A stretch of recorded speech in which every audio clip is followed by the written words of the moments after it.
parler maintenant des bulletins nuls, bien sûr. Il y en a eu 118 607 pour les dernières élections, dont pas moins de 38 000 dans le Grand Lomé. On va évoquer cela pour voir qui sont à l'origine de ces bulletins nuls. Mais on continue avec Paco. Je l'ai annoncé parce que c'est Togo. Oui, je disais que avec 6 députés, ils peuvent faire des propositions. Ils peuvent œuvrer pour le développement du pays parce qu'ils sont des citoyens togolais. Mais ils ne peuvent pas agir pour pouvoir peser, c'est-à-dire qu'ils ne pèsent pas dans la balance. Bon, les sortants avaient peut-être un peu plus, mais n'ont pas fait grand-chose. Oui, c'est-à-dire que... non, c'est-à-dire que vous ne pouvez pas dire... bloqué d'ailleurs même que vous voulez. Non, c'est-à-dire, soyons objectifs. Je ne parle pas des sortants. Je parle de la législature actuelle. Si vous trouvez qu'ils ne peuvent pas faire grand-chose, les sortants n'ont pas fait grand-chose non plus. Non, voilà, justement, raison de plus. Si les gens ont plus de 6 députés, une vingtaine, ils n'ont pas pu faire grand-chose. C'est pas la masse aussi qui... Non, c'est-à-dire qu'en termes de développement ou bien de proposition, une seule personne peut faire beaucoup de choses. Une seule personne peut faire beaucoup de choses en termes de proposition, de développement et autres. Mais lorsqu'on veut parler de du poids sur l'échiquier politique, lorsqu'on veut parler du poids, je ne pense pas que 6 députés puissent faire grand-chose. Si vous évoquez le cas de la législature qui vient de terminer en disant qu'une trentaine de personnes n'ont pas pu faire grand-chose, il va de soi que 6 personnes ne peuvent pas faire beaucoup de choses politiquement. Maintenant, si au niveau des propositions, ils sont beaucoup plus actifs, bon, ok, c'est... Justement, c'est ce qu'on attend d'eux. C'est-à-dire, on a vu, il faut le dire, dans la législature sortante, 0 proposition de loi, sauf une seule... Non, ils ont fait une proposition de loi.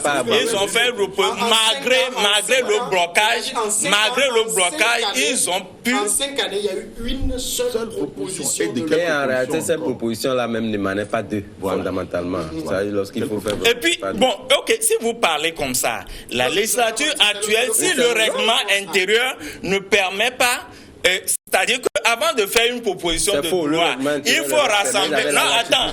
Oui, avant de faire une proposition de loi, il faut rassembler un certain nombre de députés. Si la législature actuelle, dans le règlement intérieur, ils ne font pas ils n'essaient pas de ménager le texte pour pouvoir permettre au moins à 6 ou 10 députés de faire une proposition de loi. C'est-à-dire de façon claire, c'est 1/5 qu'il faut pour tenir ça, ce n'est pas une proposition de loi. Est-ce que 6 députés... C'est pas un règlement intérieur.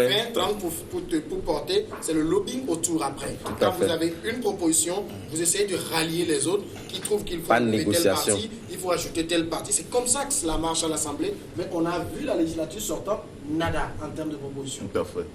Je crois que mon frère Paco est en train d'aller trop vite en besogne parce que l'Assemblée nationale est en train de se préparer pour s'asseoir. Qu'est-ce que je dis?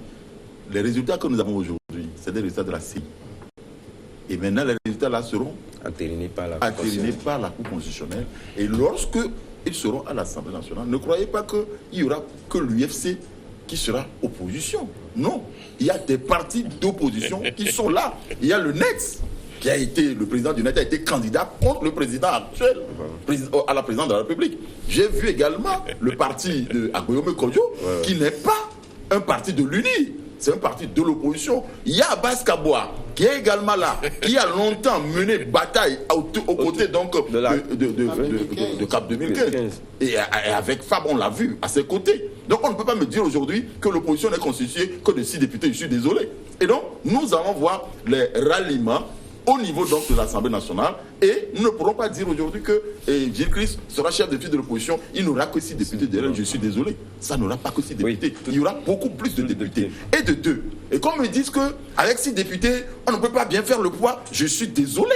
Une seule personne à l'Assemblée nationale peut rassembler des gens autour d'une proposition qu'il fait. Et si tant est que cette proposition, elle est sérieuse, si cette proposition peut faire avancer le pays sur le plan de la démocratie, sur le plan du développement et sur tous les autres plans, je ne crois pas qu'il faut 50 députés pour pouvoir faire des propositions pour faire avancer ce pays. Et donc dire que c'est en termes de nombre, en termes de quantité, je suis désolé. Oui. La politique, ce n'est pas en termes de quantité. Même si vous parlez de rapport de force, ce n'est pas en termes de quantité, c'est en termes de propositions solides, sérieuses, pour convaincre les autres, pour ramener les autres avec soi et pour faire marche avec eux. Je crois que donc mettre les choses de façon aussi facile pour dire que non, ces députés ne feront rien, et c'est vrai, ce que Sam l'a dit tout à l'heure, les autres ils en avaient plus, mais qu'est-ce qu'ils ont pu faire?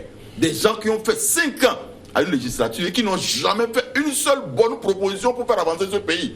Je crois que la législature qui va arriver, nous encourageons les députés là qui vont être à cette assemblée-là. Il y aura au moins 18 que vous êtes en train de dire qui sont des indépendants. On verra le positionnement de ces indépendants également. Ne dites pas que tout de suite, les indépendants, les 18, vont aller s'accrocher à un parti politique. Non, ce n'est pas automatique. Je crois que nous allons voir les dessins qui vont se faire au niveau de l'Assemblée nationale. Moi, je crois plutôt à une bonne marche de cette Assemblée nationale que l'Assemblée que nous avions vue, où les gens étaient dans leur conglomérat, chacun avait son mot à dire, et des gens qui sont même organisés autour donc d'un collectif, et qui n'est pas vraiment un collectif, où on a vu des gens s'agiter, vouloir faire autre chose, alors qu'ils sont contraints par les autres à aller dans le rang qu'ils ne voulaient même pas. Je crois que le Togo évolue. Et il ne faut pas tout de suite dire que parce que certains n'y sont pas, c'est parce que c'est certains qui y sont, et que donc non. Moi, je suis quand même positif dans mes positions. Oui. Et je me dis que nous allons voir de bonnes choses sur cette Assemblée nationale. Oui, tout à fait. Je pense que, comme l'a dit tout à l'heure Basile Abo, je crois, lorsque les résultats seront entérinés par la Cour constitutionnelle, je pense que nous allons assister à autre chose, à une Assemblée nationale qui peut aujourd'hui freiner l'élan de l'intolérance et de l'extrémisme que nous avons connu par le passé. Parce que c'est vrai, comme nous le disons, c'est vrai, on peut imaginer que le fait d'avoir la masse, le nombre de députés pour construire un groupe parlementaire, d'ailleurs même ce que moi je revoque entièrement, parce que ce soit au niveau du règlement intérieur, si même le règlement intérieur est maintenu à son état, comme ce fut le cas lors de la législature dernière, notamment 9 députés pour former un groupe parlementaire, je ne pense pas les jeux d'alliance. Et lorsque nous restons dans l'idée, ce que veut aujourd'hui amener l'UFC, il peut rallier autour de lui tous les autres partis, notamment le NET et les autres là pour former un groupe parlementaire. C'est une question d'ouverture, c'est une question d'opportunité lorsque vous ne voulez pas rester fermé dans des idées où on essaie de développer, c'est-à-dire l'égoïsme et des idées qui ne permettent pas de s'ouvrir à pouvoir faire des propositions, penser réellement à la population. Je pense que c'est ce qui fait qu'on a véritablement assisté à des choses qui n'ont véritablement pas avantagé la population. Et cette législature, je pense qu'il y a des idées nouvelles. Lorsque vous prenez des Jerry Tama qui développent des idées, vous prenez l'UFC, vous prenez les autres partis politiques, pendant Agbeoume, qui est toujours resté dans son costume d'opposition. Je pense que, tout à fait. Donc je pense que nous allons assister réellement à des propositions vraiment qui prennent en compte les aspirations profondes de la population que de pouvoir se limiter à soi-même. On va parler maintenant des bulletins nuls. Je l'ai déjà annoncé, sur toute l'étendue du territoire. On en a 118 607 et pas moins de 38 481 pour le Grand Lomé, c'est-à-dire le Golfe et Agoué-Nivé. Et pourtant, Paco, voter, c'est très simple. On a un bulletin comme ça, on met le doigt, on plie dans ce sens et dans l'autre sens. Pourquoi il y avait autant de bulletins nuls? Vous allez me dire que tous ces bulletins nuls, c'est parce que les gens ne savent pas voter? Non. Non. Ah non. C'est fait sciemment? Oui, bien sûr. C'est-à-dire que, c'est une analyse. Je ne peux pas affirmer, je n'ai pas les éléments scientifiques pour pouvoir affirmer mais je fais une analyse. Lorsque, dans mon service, si je ne vote pas, je serai congédié je serai renvoyé. On le dit, mais il n'y a jamais rien qui... Ce sont des préjugés, personne ne le dit, ce sont des préjugés. Ce sont des préjugés. Voter. Dans quelle administration? Il n'y en a pas. Il n'y a jamais eu ça au Togo. Et il n'y en aura jamais. Je dis, oui, dites quand même. C'est moi qui parle, c'est moi qui ai la parole. Oui. Quand tu mens, il faut qu'on t'arrête. Ce n'est pas un mensonge. Non, ce sont des préjugés que vous faites. Ce que je dis, je ne fais pas une affirmation. Je dis si. Supposé. D'accord, allez-y avec vous. Je suppose. Paris serait embouteillé. Voilà. Je dis si.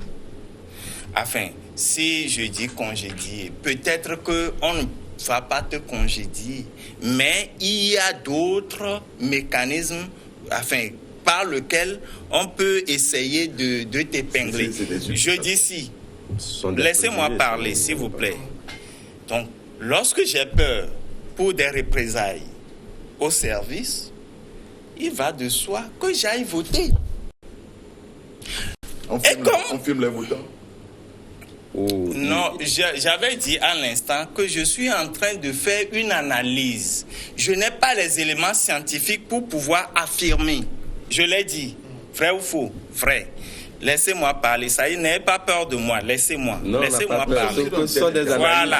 Donc, laissez-moi. Qui sont un peu en déphasage avec la réalité du terrain, tout à fait. Donc, c'est pour cela que nous intervenons souvent pour t'arrêter dans ton élan. Des affirmations pernicieuses qui ne font pas évoluer les gens. Surtout, il faut relever le niveau aussi du débat aussi. Ça, c'est un peu intéressant. Oui, je vous le concède, puisque votre rôle, c'est justement de m'amener à me... Oui, votre rôle, c'est justement de m'amener à me rallier à votre position. Non, oui, non, je sais. Ça ne m'étonne pas. Si ça vient de vous, ça ne m'étonne pas. C'est tout à fait normal. C'est la logique.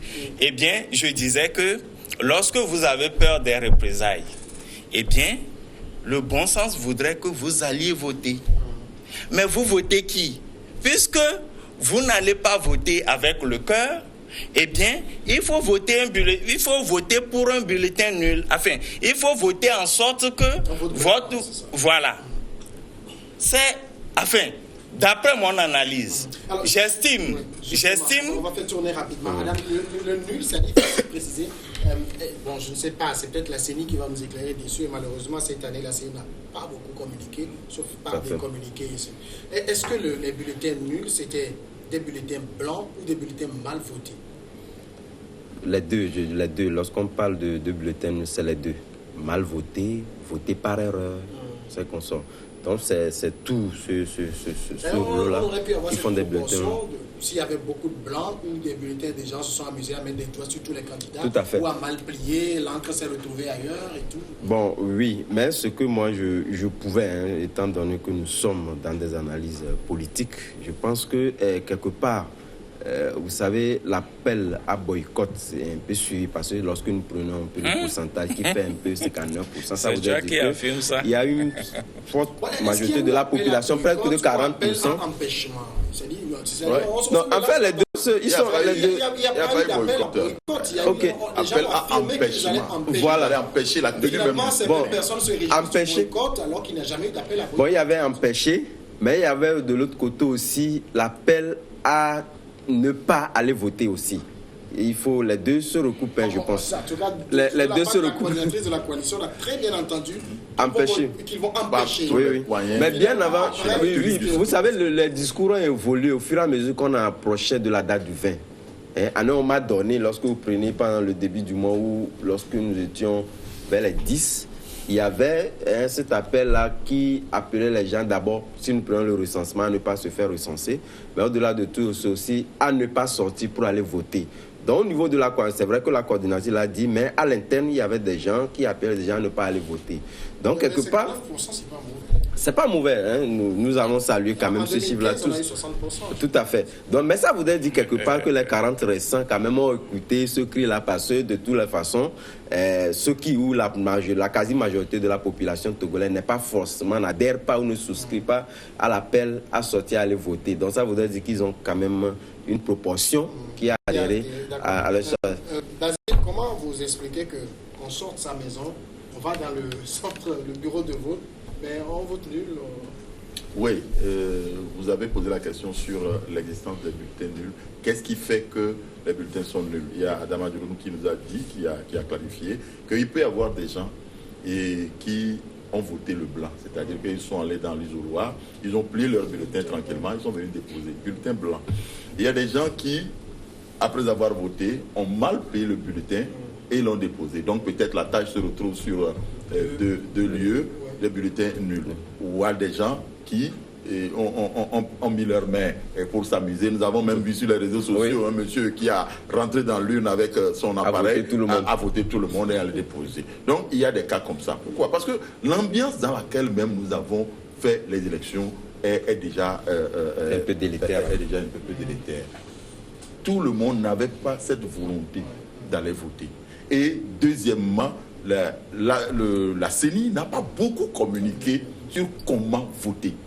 Moi, quand je suis allé voter, c'est dans le bureau de vote qu'on montrait à certains comment voter. Alors que dans les années antérieures, la CENI a beaucoup informé sur comment voter. Ça même mettait l'objet donc de maintes des émissions et autres là. Donc je crois que tout ça l'a mêlé fera que donc nous avons accueilli autant de bulletins nuls dont nous sommes en train de parler au jour d'aujourd'hui. Et donc, il faut faire une analyse sociologique de la situation et savoir qu'est-ce qui a pu vraiment augmenter le nombre de bulletins nuls. Mais le cas, je l'ai dit, hein, on a 118 607 et 38 481 dans le Grand Lomé. Où on est censé avoir, par exemple, la masse médiatique, l'information et tout, quoi. L'appel de l'opposition est beaucoup plus entendu à Lomé que dans les autres milieux. Hein. Ça, sincèrement. Et donc, des gens qui ont entendu de ne même pas aller se faire enrôler, certains se sont fait enrôler. Et maintenant, pour plaire, ou bien pour répondre donc à l'appel de cette opposition, de ne pas aller voter, mais les urnes sont ouvertes, il faut qu'ils aillent faire quelque chose. Donc, ils ont essayé de démontrer qu'ils ne voulaient pas voter. Mais puis, s'ils ont une carte d'électeur, eh bien, ils viennent quand même et bien, ils expriment leur désir de ne pas aller voter, mais de voter quand même. C'est-à-dire quoi? C'est-à-dire de venir dans l'urne et de déposer leur bulletin, t'acheter peut-être, ou bien non t'acheter, etc., etc. Je crois que c'est ça qui explique. À Lomé, on ne peut pas nous dire que les gens n'ont pas beaucoup écouté. Vous savez, Lomé est toujours infecté lorsque l'opposition fait ses manifestations et les gens sont beaucoup plus... les appels de l'opposition sont beaucoup plus audibles à Lomé que dans les autres milieux. Vous avez vu les résultats dans les autres milieux, les pourcentages 93% par-ci, 92% par-ci. Je crois que le Grand Lomé, on l'appelle chez nous dans notre langue Akodjokpli. Donc quand vous allez dans un milieu d'Akodjokpli, il faut s'attendre à tout. Donc je crois que c'est ça qui explique ce qui s'est passé à Lomé. Si je savais que mes confrères auraient ces positions, eh bien, je n'allais pas m'égosiller pour défendre ma position, puisque finalement, ils me rejoignent. Et donc, tel qu'ils l'ont dit, je pense qu'ils m'ont rejoint. Et je disais, moi, j'ai fait des investigations. J'ai approché certaines personnes qui ont la carte d'électeur, mais qui ne se sont pas déplacées pour aller voter. Et je leur ai posé la question, mais pourquoi vous avez la carte, mais vous n'êtes pas allé voter? Ils m'ont dit clairement qu'ils n'ont pas la carte nationale d'identité et que au moins la carte d'électeur remplace pour eux la carte nationale d'identité. Donc ils se sont enrôlés parce qu'ils veulent la carte d'électeur qui fait office de carte nationale d'identité. C'est ce qu'ils m'ont répondu. C'est une bonne chose. Et donc, ils ont dit qu'ils ne sont pas intéressés par le vote, mais ils sont intéressés de prendre leur carte d'électeur. Et donc, et bien, parlant de ça, eh bien, vous allez remarquer même que, pas vous allez remarquer, j'ai poussé les investigations pour aller vers le milieu administratif. La plupart des commentaires que j'ai, c'est que lorsque vous ne votez pas, attention. Les gens s'auto-censurent aussi peut-être. Oui, c'est-à-dire que je ne fais que dire ce qu'on vous a dit. Voilà. Ça dit, je n'invente pas.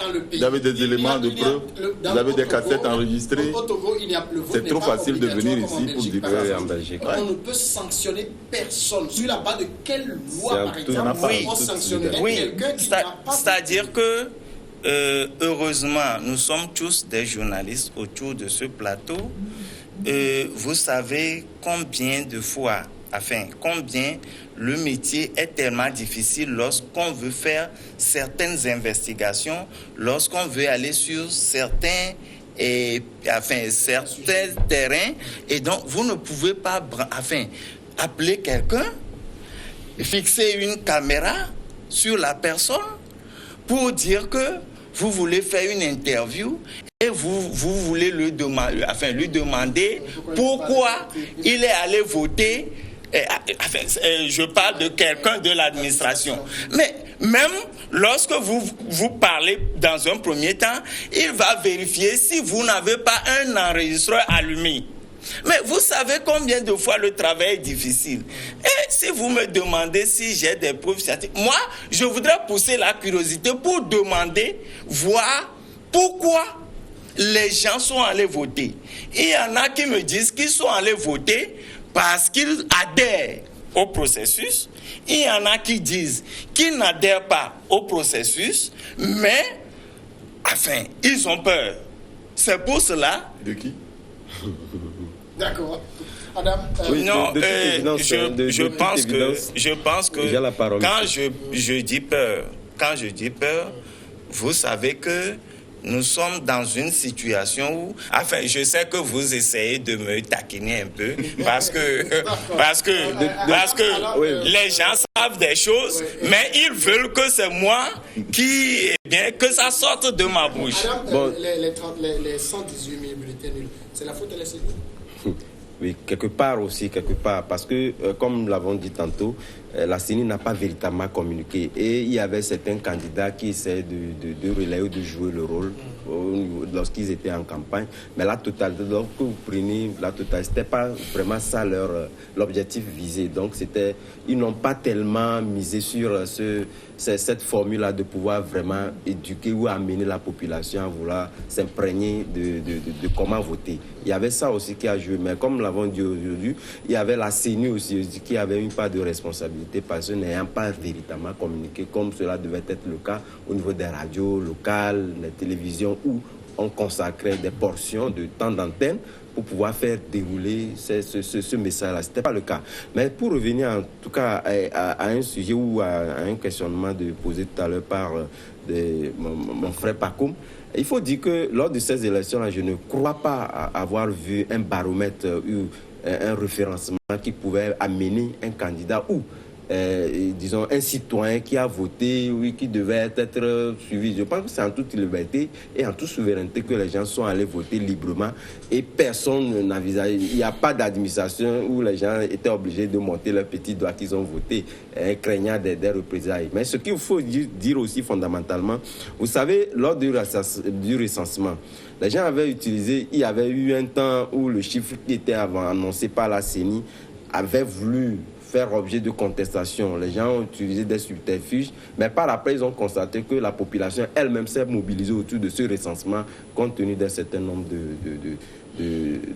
d'arguments avancés tout à l'heure par Pakoum. Mais au-delà de tout, je vois mal comment on puisse, après avoir accepté ce fort taux de recensement, qu'on puisse aujourd'hui vouloir critiquer le taux de participation à ces élections-là. Je pense que c'est un non-lieu. Et je pense que le jour à venir, on trouvera des subterfuges encore pour pouvoir les expliquer le bien fondé, le fait que la population s'est mobilisée et qu'on a malheureusement assisté à des bulletins nuls, comme ce fut le cas. Je suis allé sur Internet et je vois qu'en 2015, lors de la présidentielle, on a eu 58 113 bulletins nuls. C'est élevé, là, également.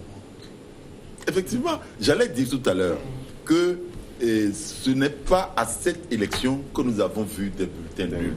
Il y a toujours eu des bulletins nuls, il y en a même eu de plus que ceux que nous avons assistés au jour d'aujourd'hui. Donc, prendre des bulletins nuls pour faire une certaine analyse que les gens ont dit non à l'état que c'est des histoires. C'est des histoires. Il y a toujours des bulletins nuls. Même dans les pays les plus démocratiques, les modèles en démocratie, il y a toujours des bulletins nuls. Donc le Togo n'a pas l'apanage des bulletins nuls pour qu'on mette donc les phares que sur les bulletins nuls et pour démontrer que les Togolais n'ont pas adhéré au processus. Non, les Togolais ont adhéré au processus. Les gens ont participé à des élections. Il y a des élections même qui ont été organisées où ceux qui aujourd'hui disent de ne pas ou bien de l'empêcher étaient candidats. Mais il y a eu des bulletins nuls. Il y a des bulletins nuls. Donc je crois qu'il ne faut pas donc épiloguer de midi à 14h sur cette histoire de bulletins nuls. Les élections ont eu lieu. Il y en aura toujours les bulletins nuls. Quel que soit le pouvoir qui sera là, quelle que soit l'administration qui sera là, il y aura toujours des bulletins nuls. Donc on ne peut pas continuer à épiloguer sur ça. Je crois que c'est un fait qui est passé. Tout ce que nous savons aujourd'hui, c'est que près de 60% des populations togolaises sont allées s'exprimer. Et donc ça suffit, je crois. Et adhère carrément au processus qui va nous installer une nouvelle assemblée. Je suis chercher pour 2013 que je ne retrouve pas encore.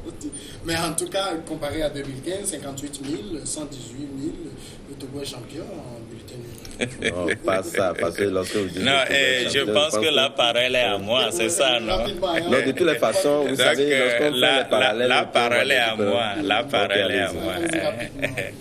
Bon, et vous savez, on ne va pas, effectivement, on ne va pas s'attarder sur cette question de bulletin nul parce que tout compte fait, les élections se sont déroulées dans des conditions qu'on connaît tous.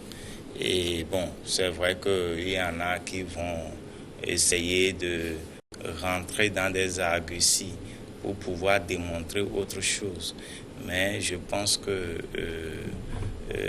ce qu'on connaît, c'est que les élections n'ont pas été inclusives.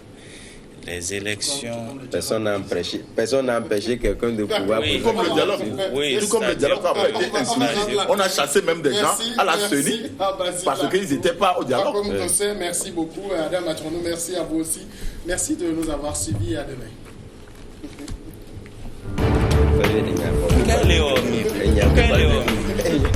On a chassé les gens.